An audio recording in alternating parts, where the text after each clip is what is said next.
एक खतरनाक वायरस की वजह से विल्सन के पंख निकल आए थे। उसे पता था कि अगर उसने जल्दी उड़ना नहीं सीखा तो इंसान उसे पकड़कर उस पर प्रयोग करेंगे, लेकिन चाहे वह कितनी भी कोशिश कर ले, वह जमीन से ऊपर उठ ही नहीं पा रहा था। तभी अचानक जॉन उसके सामने आ जाता है। बिना कुछ कहे जॉन अपने बैग से एक ताजी मछली निकालकर उसके सामने जमीन पर फेंक देता है। बिना सोचे समझे विल्सन उसकी तरफ दौड़ता है और एक जंगली जानवर की तरह उसे खाने लगता है। उसकी भूख और बेप्सी देखकर जॉन का दिल पिघल जाता है और वो उसकी मदद करने का फैसला करता है। वो विल्सन को नदी के किनारे ले जाता है, सोचता है कि ये उड़ने की प्रैक्टिस के लिए सही जगह होगी, लेकिन विल्सन मना कर देता है क्योंकि पानी में बहुत सारी टहनियां हैं जो मुश्किल बढ़ा देती है। जॉन हार नहीं मानता, वो खुद नदी में कूद जाता है और एक एक करके सारी टहनियां हटाने लगता है। अब रास्ता साफ हो चुका था। वो विल्सन से फिर से कोशिश करने को कहता है। पहली बार विल्सन पूरी ताकत से दौड़ता है और नदी के ऊपर छलांग लगाता है। वो लगभग 100 मीटर तक उड़ पाता है, लेकिन फिर सीधे पानी में गिर जाता है। वो उठता है और फिर कोशिश करता है। इस बार वो थोड़ा और दूर उड़ता है, लेकिन फिर से पानी में गिर जाता है। जॉन उससे कहता है, अब तुम एक पक्षी जैसे हो, अपने पंखों को अलग मत समझो, ये तुम्हारा ही हिस्सा है। ये सुनकर विल्सन अपने पंखों को एक नए नजरिए से देखता है और फिर से कोशिश करने का फैसला करता है। इस बार वो एक ऊंचे पेड़ पर चढ़ जाता है और बिना सोचे सीधे नीचे कूद जाता है। जॉन डर जाता है, उसे लगता है कि उसका दोस्त जमीन पर गिर जाएगा, लेकिन वो गलत साबित होता है। इस बार विल्सन पहले से भी ज्यादा ऊंचा और दूर उड़ता है। अब वो सिर्फ उड़ ही नहीं रहा था, बल्कि अपने उड़ने पर पूरा नियंत्रण भी पा चुका था। जॉन उसे ढूंढने के लिए दौड़ता है, लेकिन तब तक विल्सन एक आजाद पंछी बन चुका था। आखिरकार उसने खुद को स्वीकार कर लिया था। कुछ ही दिन पहले जब जैक अपने पिता के साथ ट्रैफिक जाम में फंसा हुआ था, तभी उनके सामने खड़ी एक मेडिकल वैन से विल्सन अचानक बाहर निकल आता है और सब पर हमला करने लगता है। बाहर खड़े लोग डर के मारे तुरंत अपनी अपनी गाड़ियों में वापस घुस जाते हैं। ये साफ नहीं होता कि वो हमला करने वाला इंसान है या जानवर। उसके पैर जानवर जैसे हैं और एक हाथ की जगह पंख है। पुलिस उस अजीब प्राणी को पकड़ लेती है और पता चलता है कि शहर में फैल रही एक बीमारी की वजह से इंसान जानवरों जैसे प्राणियों में बदल रहे हैं। सरकार इसका इलाज ढूंढने में लगी है। फ्रांसवा,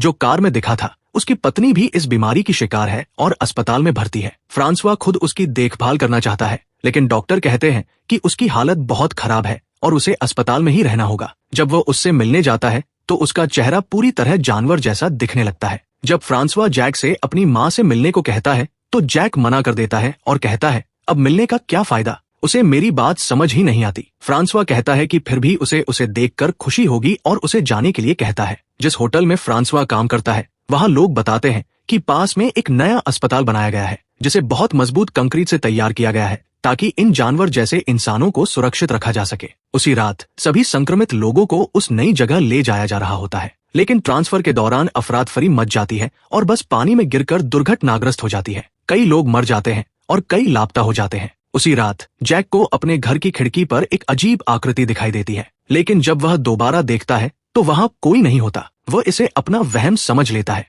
जैसे ही फ्रांसवा को हादसे के बारे में पता चलता है, वो तुरंत वहाँ पहुँचता है और अपनी पत्नी के बारे में जानकारी मांगता है। हैरानी की बात यह होती है कि पुलिस अधिकारी उसे बताता है कि उसकी पत्नी न तो मरी हुई लोगों में है और न ही बचने वालों में, वो लापता है। इसके बाद हम जैक को स्कूल में रस्साकशी खेलते हुए देखते हैं। वो अकेले ही दूसरी टीम को कुछ ही मिनटों में हरा देता है, जिससे उसकी असामान्य ताकत का पता चलता है, जिसे वो खुद भी नहीं समझ पाता। इसी दौरान उसका एक नाखून टूट जाता है। घर जाते समय उसका दोस्त उसे शुक्रवार की पार्टी के बारे में पूछता है, जिसमें जाने का जैक का मन नहीं होता। जब जैक घर पहुंचता है तो उसे लगता है कि उसकी रीढ़ की हड्डी थोड़ी बाहर निकल रही है। वह डर जाता है और सोचने लगता है कि वह भी जानवर में बदल रहा है। घबराकर वह नहाने दौड़ता है, लेकिन ये कोई ऐसी चीज नहीं थी जो पानी से धुल जाए। इसी बीच फ्रांसवा सुपरमार्केट में उसी पुलिस अधिकारी से मिलता है। वो फिर बताती है कि उसकी पत्नी अभी भी लापता है और जो लोग जिंदा है उनकी सही देखभाल की जा रही है। अचानक मॉल में अफरातफरी मच जाती है जब कोई चिल्लाता है कि उसने एक अजीब प्राणी देखा है।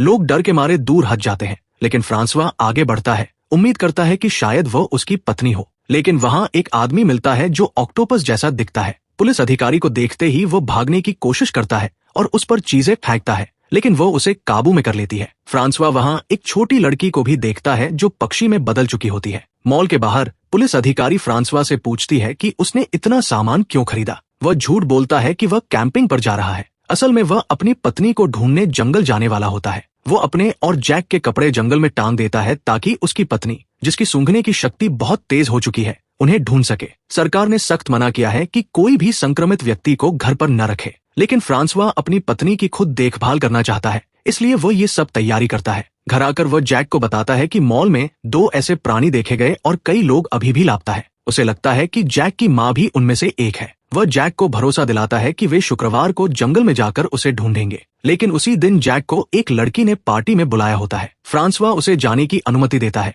लेकिन कहता है कि वह रात 8 बजे तक घर लौट आए। पार्टी में सब मजे कर रहे होते हैं, तभी जैक को चक्कर आने लगते हैं। एक लड़की उसे दवाई देती है, लेकिन वह उसे निगलने के बजाय कुत्ते की तरह चाटता है। इसके बाद वह बिना डर के जंगल की तरफ चला जाता है। अगली सुबह जब वो उठता है तो खुद को जंगल के बीच पाता है। उसे लगता है कि उसके गले में कुछ फंसा हुआ है और वह जल्दी से घर लौटता है। उसके होंठ और रंग बदलने लगते हैं। जब उसका पिता उसे देखने आता है तो जैक दरवाजा बंद कर देता है और अपने गले में हाथ डालकर एक पंख बाहर निकालता है। अब उसे सच्चाई समझ आ जाती है, वह भी बदल रहा है। बाद में वो अपने पिता और उनके कुत्ते के साथ जंगल में अपनी माँ को ढूंढने जाता है। वह जोर जोर से उसे पुकारता है, लेकिन कोई नहीं मिलता। थककर वे सो जाते हैं। रात में उनका कुत्ता भौंकने लगता है और एक पेड़ की ओर दौड़ता है, जहाँ एक बंदर जैसा व्यक्ति बैठा होता है। जैसे ही वे पास जाते हैं, एक बाज जैसा प्राणी अचानक जैक पर हमला कर देता है, लेकिन उसे मारने से पहले वह जैक के होंठ देखता है और समझ जाता है कि वह भी उसकी तरह बदल रहा है, इसलिए उसे छोड़ देता है। फिर भी जैक घायल हो जाता है और फ्रांसवा उसे अस्पताल ले जाने लगता है। जैक मना करता है क्योंकि उसे डर है कि डॉक्टर उसकी सच्चाई जान जाएंगे। रास्ते में उन्हें वही पुलिस अधिकारी मिलती है जो उन्हें अस्पताल जाने के लिए मजबूर करती है। अस्पताल में सेना के डॉक्टर जैक का इलाज करते हैं और पट्टी बांधते हैं। अधिकारी बताती है कि हालात संभालने के लिए सेना को बुलाया गया है। घर लौटने के बाद जैक और भी अजीब व्यवहार करने लगता है। वो अपनी पट्टी हटा देता है, झुकता है और जानवर की तरह अपने घाव को चाटने लगता है। स्कूल में जब लैब के चूहे आवाज करने लगते हैं तो वह जोर से चिल्लाता है और चूहे शांत हो जाते हैं, जैसे वे उसकी बात समझ गए हों।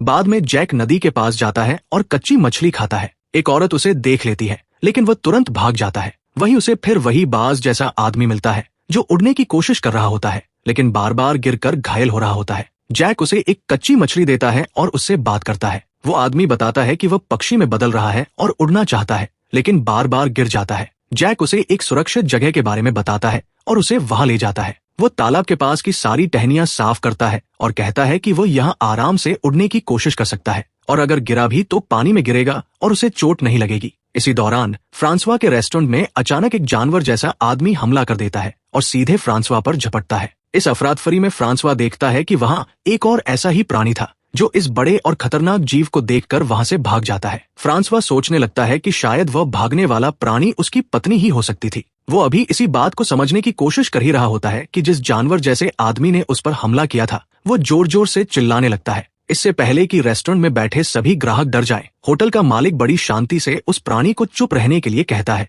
और हैरानी की बात ये होती है कि वह प्राणी उसकी बात मान लेता है। उस प्राणी के पैरों में जंजीरें बंधी होती हैं, जिसकी वजह से वो जंगल में वापस नहीं भाग पाता और ग्राहकों की ओर बढ़ने लगता है। थोड़ी ही देर में पुलिस वहां पहुंच जाती है और उसे पकड़ लेती है। इसके बाद फ्रांसवा पुलिस अधिकारी के साथ जंगल में जाता है ताकि उस दूसरे बड़े प्राणी को ढूंढ सके, लेकिन वहां उन्हें कोई नहीं मिलता। इसके बजाय फ्रांसवा को जैक की साइकिल मिलती है। जब वो घर लौटकर हाथ धोने के लिए सिंक के पास जाता है तो वहां उसे कुछ टूटे हुए नाखून दिखाई देते हैं। ये वही नाखून होते हैं जो जैक ने तोड़कर फेंक दिए थे। उसी पल फ्रांसवा को सच्चाई समझ में आ जाती है। उसका बेटा जैक भी एक जानवर में बदल रहा है। स्कूल में जैक का एक दांत टूटकर गिर जाता है। जब उसके क्लासमेट्स उसका मजाक उड़ाते हैं तो वो वहां से चला जाता है और उस बाज जैसे आदमी से मिलने जाता है। वो उससे बात करता है, उसे उड़ने की प्रैक्टिस करते हुए देखता है और उसके घावों पर बंधी पट्टियों को भी छूता है। बाद में फ्रांसवा जैक से उसके हाथ दिखाने को कहता है। जब जैक मना कर देता है तो उसकी शंका पक्की हो जाती है, उसका बेटा सच में बदल रहा है।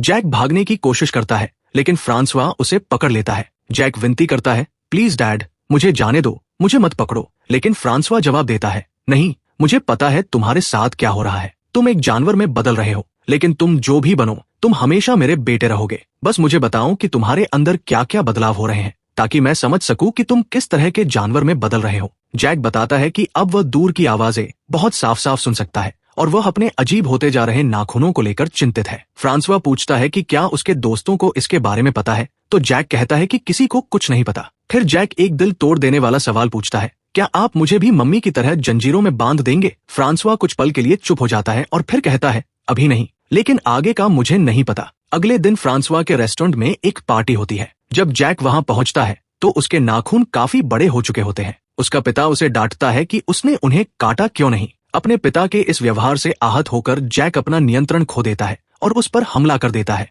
जिससे वो घायल हो जाता है। लेकिन असल में फ्रांसवा उसे दूसरों की नजरों से बचाने की कोशिश कर रहा होता है। वो कैंची उसके गले के पास रखकर उसे मजबूर करता है कि वह अपने नाखून काट ले। नाखून काटने के बाद जैक अपनी दोस्त से मिलता है। दोनों करीब आने लगते हैं और एक पल ऐसा आता है जब वो लड़की जैक की रीढ़ को छूती है और कहती है, मुझे पता है तुम्हारे साथ क्या हो रहा है, लेकिन मुझे फर्क नहीं पड़ता। इसी बीच एक और क्लासमेट जैक का राज जान लेता है। वो एक अजीब डिवाइस का इस्तेमाल करके जैक का सामना करता है, जो ऐसी आवाज निकालता है जो इंसानों को सुनाई नहीं देती, लेकिन जानवरों के लिए बेहद परेशान करने वाली होती है। वो लड़का जैक को परेशान करता है और कहता है, मुझे तुम्हारा सच बहुत पहले से पता है। गुस्से पर काबू न रख पाने की वजह से जैक उसे जोर से थप्पड़ मारता है, जिससे उसके चेहरे पर निशान पड़ जाते हैं। इन सब घटनाओं की वजह से स्थिति और बिगड़ जाती है। पुलिस और सेना जैक को जंगल में ढूंढने लगते हैं। इसी दौरान वह बाज जैसा आदमी, जिसकी मदद जैक ने पहले की थी, उसकी मदद के लिए आता है। वह उसे उड़ाते हुए जंगल के और अंदर ले जाता है। कुछ ही देर में पुलिस और सेना भी वहां पहुंच जाती है।